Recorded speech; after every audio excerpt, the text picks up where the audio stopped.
Fala pessoal, bem-vindos a mais um Desperta Responde. E essa semana o meu Instagram ficou recheado da mesma proposta e o mesmo questionamento. Existe uma relação entre o cristão e a política ou a igreja é a igreja e a política é a política? Vou tentar construir uma ponte com você para que a gente possa não só participar entre cristãos e política, mas tudo que cerca a nossa religião e o lugar onde a gente vive. Então, em primeiro lugar, eu preciso definir com você o que é o cristianismo e o que é a política. O cristão é o pequeno Cristo, título dado a Jesus, que é nascido em Belém e reconhecido como de Nazaré, aquele da Bíblia. Então, ser um cristão significa copiá-lo de maneira mais esforçada possível, copiar seus passos, ser como ele e aceitá-lo como Senhor e Salvador. Ou seja, é uma proposta de que Deus não só no seu amor e na sua misericórdia veio à terra e se fez como homem, mas indicou para nós o caminho da salvação. Isso é ser cristão. E o que é a política? A política é o apontamento do governo, é a arte de governar. E por essa razão, a gente tem uma distinção de valores aqui. Uma coisa religiosa e a outra coisa absolutamente institucional. Pois é, essa não é a verdade. O fato é que os cidadãos comuns, sem religião, digamos assim, todos nós, na verdade, de religiões diferentes, seguimos uma Constituição, a brasileira. Mas os cristãos fazem a mesma coisa, seguem uma Constituição que é a Bíblia. O tema é que a Constituição Bíblia é base fundamental para a Constituição brasileira. Ou seja, a nossa Constituição ela foi formada a partir da Bíblia. A Bíblia é a peça fundamental da nossa Constituição. Não sei se eu peguei você de surpresa, mas eu preciso te levar um pouco mais além e responder uma pergunta que você tem no seu coração. Se a política é instrumento de direção, ou seja, se é a arte de governar, o que a base bíblica que resultou na nossa Constituição tem a ver com o cristão? A exigência como cidadão para o cristão deve ser muito maior. E aí eu concordo com você na sua queixa. Quando um cristão, ou seja, quando alguém que se afirma ser cristão, tem um comportamento, ou seja, uma repetição de conduta inadmissível, digamos assim, ele não pode ser considerado parte daquilo que é participativo para aquilo que a gente está entendendo como política. Só que, da mesma maneira que o cidadão político, ou seja, o cidadão de toda e qualquer religião, ou cidadão de uma religião só, ou sem religião, tem a capacidade de transitar na política, o cristão também deve ter esse direito, já que a base da nossa política, ou seja, da nossa Constituição, é bíblica.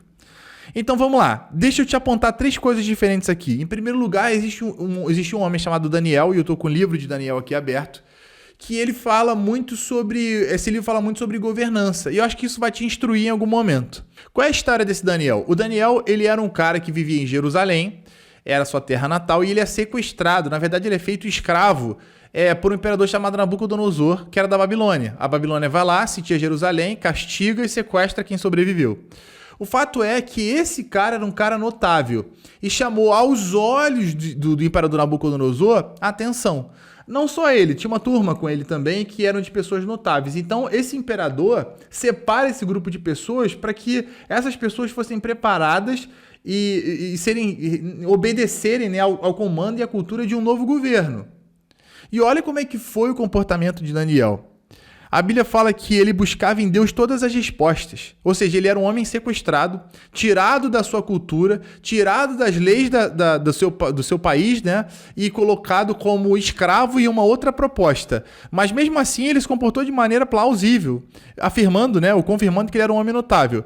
Então, para tudo isso, ele buscava em Deus uma resposta e com esperança. Ele não só era um homem que esperava em Deus a resposta, mas ele espalhava esperança ao seu redor. Então acho que isso deve ser uma característica daqueles homens, daquelas mulheres que estão pleiteando um cargo público e que a gente deve notar. Não adianta ter uma pessoa lá na liderança, né, do legislativo e do executivo dividindo a população. Acho que isso não funciona.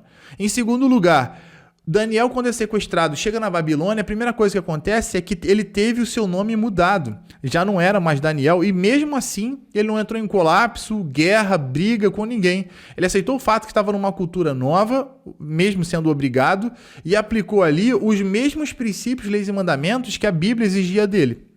Em terceiro lugar, ele decidiu no seu coração não se tornar impuro consumindo as iguarias do rei.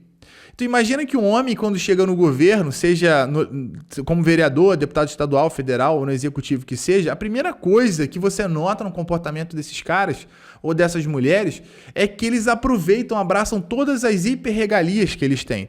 E isso é um sinal negativo para um homem de governo, para uma mulher de governo. A pessoa que está ali à frente, ela deve ter um objetivo muito claro. Qual é esse objetivo muito claro? Diminuir o impacto sobre a sociedade. Criar uma alternativa de aumentar o impacto da sociedade sobre o governo, e não o contrário. Terceira coisa que eu achei interessante na vida do Daniel é que a Bíblia fala que ele buscava viver de maneira humilde, não só diante de Deus, mas diante dos homens. É um reflexo de um homem, uma mulher de Deus, dentro dessa proposta política. E a minha pergunta para você é, essa pessoa precisa ser cristã para que reflita esses valores? Não necessariamente. Deus se agradou tanto desse camarada que deu para ele mais inteligência e mais sabedoria. E por que razão isso aconteceu? Para que ele continuasse esse legado que hoje era útil, um legado de humildade, incentivando com que aquela sociedade, mesmo debaixo daquele comando daquele imperador, que era um ditador, se manifestasse de maneira positiva, comunitária. Olha o que aconteceu, por exemplo, com Jesus, quando ele é abordado por aqueles soldados romanos, exigindo que ele pagasse um imposto que, a princípio, não deveria ser cobrado dele. Ele dá uma ordem, né, para que um dos discípulos dele pesque um peixe, ou seja, exerça trabalho, já que isso, né, ele não exercia um trabalho remunerado, portanto não deveria pagar impostos. Mas ele pede para que o discípulo dele faça um exercício remunerado, ou seja, faça uma pescaria, e ao invés de vender aquele peixe ou barganhar, ele tira de dentro do peixe uma moeda e ele paga esse imposto. Não só o imposto dele, mas o imposto daquela pessoa que pescou. E olha a declaração que ele faz. Dê a César o que é de César. Significa que no mundo que a gente está, sendo a pessoa cristã ou não, ela precisa respeitar o Estado, a instituição que foi composta por legisladores atrás de legisladores. E respeitar o fato de que aquilo que o Estado se propõe, ainda que abusivo, deve ser pago, deve ser cumprido. Esse é o papel do cristão ou do não cristão dentro da nossa política. Deixa eu te dar um outro exemplo de um homem que usou de governo para poder se defender das leis dentro das leis. E não é um shortcut nessa proposta. O que ele fala? Ele foi preso injustamente, estava sendo escoteado. Nesse momento ele exigiu, olha, é certo que vocês façam o que vocês estão fazendo, porque eu sou cidadão romano. Então as pessoas que não sabiam que ele era cidadão romano estavam punindo como se não fosse. Então ele faz uso da lei para poder se proteger. Então o cristianismo e a política são uma coisa praticamente só. Agora, o que interessa extrair de você que está assistindo esse vídeo é o seguinte: qual é a finalidade daquilo que você tem produzido, dos textos que você tem produzido no Facebook e das postagens que você tem produzido no Instagram? Se a finalidade for só descarregar a sua opinião, saiba que a tentação é de ser inútil. O que é importante extrair de você, o que é importante incentivar nesse vídeo é que você faça parte da política. E de que maneira? Praticando política pública, cuidando da sociedade. O percentual de pessoas que vão para a internet fazer textos reclamando, grandes ou pequenos, exercendo seu poder de cidadão de fato, ou a sua opinião, é minúsculo em relação àqueles que de fato fazem alguma coisa. E é disso que o nosso povo carece agora. Não só de se comprometer com os seus textos, com a sua opinião, mas de agir de acordo com aquilo que você realmente acredita.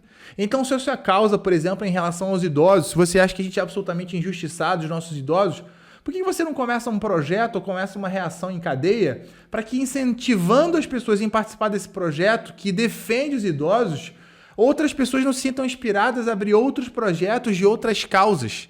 É disso que a gente precisa agora. Então a minha mensagem é direcionada nesse momento, nesses próximos segundos, a você que se declara cristão. Deixa eu ler uma coisa para você que eu escrevi. Como cristão, votar em alguém que é contra os valores da Bíblia cristã é uma contradição. Resta então a conclusão dura de que você ou não é cristão, na verdade não está cristão, ou vota no perseguidor dos princípios bíblicos. Você precisa tomar uma decisão. Ou você se assume como cristão porque você zela pelos princípios e leis da Bíblia, ou você se assume como não cristão e tem o direito de votar em quem você quiser. Agora, o meu propósito aqui não é excluir você da igreja, do cristianismo. Minha proposta aqui é trazer uma ponte entre essas questões. A diversidade de opiniões é o que faz a gente ser plural. O objetivo aqui é que a gente se escute um ao outro, sim, mas que a gente fique além do discurso. Essa é a exigência da lei bíblica. Essa é a diferença entre a Constituição bíblica e a Constituição brasileira. Que na Bíblia existe uma exigência para com o cristão de que ele haja de acordo com o conteúdo que recebeu.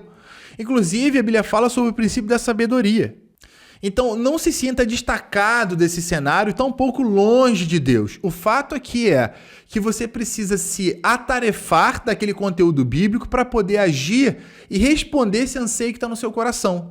Então, eu volto ao questionamento. A resposta para a pergunta, a finalidade para a pergunta que eu fiz para você de tudo que você produz no Facebook, todas as suas reclamações, tem uma finalidade? Ela tem. Ela só precisa ser direcionada. E o conteúdo bíblico vai te dar isso. O que fazer com a minha indignação? Agora, a prova de que eu não quero separar você do cristianismo, nem o cristianismo de você, é que quantas vezes eu, Vitor Tiziano, promovi ou provoquei ações e atitudes que não condiziam com a Bíblia. Qual é o nosso papel nesse caso? Voltar os nossos olhos para o conteúdo bíblico. Voltar os nossos olhos para aquilo que está escrito como governo para nós. Então, essa é a minha maneira de te esclarecer o que é ser cristão, qual é a sua conduta de acordo com a Bíblia e trazer você de volta, não tirar você da margem desse conteúdo e colocar você como um atuante. E eu digo isso porque eu acredito e a Bíblia acredita que você é parte da construção desse mundo. Bom, para terminar, a Bíblia fala que Deus nos chama pelo nome, não só os cristãos, a todas as religiões, a todos os humanos. Ele nos chama pelo nome. E mesmo Daniel, sabendo disso e tendo sofrido uma alteração no seu nome, ele se manteve fiel. E sabe por quê? Porque ele conhecia a Deus. E ele conhecia o fato de que as leis de Deus não alterariam, a despeito dele estar na cultura A, B ou C, que a Constituição bíblica prevalece sobre toda a humanidade. E só uma curiosidade, a alteração do nome de Daniel era provocada porque o nome de Daniel significava Deus é meu juiz. Isso não era uma arma para Daniel amaldiçoar outras pessoas, pelo contrário. Isso era um prenúncio de que Deus haveria de fazer justiça. E por essa razão, Daniel se comportou de maneira incrível dentro do Império de Nabucodonosor. Conquistou a confiança de todos porque ele respeitava o que era feito lá, o Congresso Nacional de Nabucodonosor. Então era um homem fora da sua terra, que respeitou de maneira, ilibada aquela nova cultura, as diferenças que o mundo tinha. Influenciou não só o imperador, mas todo o império. Foi reconhecido e injustiçado. E sabia que portava o juízo de Deus no seu nome, de que Deus estava mandando ele para aquela terra, porque haveria de executar juízo. E ele não condenou ninguém, não separou ninguém, mas fez aquilo que o Desperta quer fazer com você: criar uma ponte. Bom, a Bíblia fala também sobre aqueles que têm ouvidos que ouçam. Então, a minha mensagem fica para os cristãos de fato, que acompanham a Bíblia e votam naquele que tem uma similaridade maior com os preceitos bíblicos. Você não está fazendo o maior favor do mundo. Você está se sentindo, e seguindo um preceito cristão, mas saiba que a responsabilidade é gigante sobre você. Não só de votar, mas de exercer a cultura que está escrita aqui na Bíblia, de ajuda, de extensão do reino de Deus para as outras pessoas. Lembra que religião é a nossa. E para as pessoas que ainda não se identificam com o cristianismo, saibam que a gente quer construir uma ponte com você. Mostrar para você que o conteúdo bíblico, ele é não só expansivo, mas ele é acolhedor. Então, você que não se identifica com a nossa fé, você não é nosso inimigo. A Bíblia diz que você não é nosso inimigo, a não ser que você seja uma pessoa estritamente má e não tenha recuperação, apesar da Bíblia afirmar que isso não existe. Então, eu espero ter te abençoado com esse conteúdo mais duro, mais denso, mas construído uma ponte com você. Sendo você cristão, comporte-se como tal. Sendo você não cristão, sabe que a gente tem uma ligação incrível, de que a gente está sobre a mesma proposta de Constituição, mas que no coração da Bíblia ele é absolutamente inclusivo. Eu espero ter te abençoado no dia de hoje, com todo o meu esforço, com todo o meu entendimento, e espero ver você na próxima.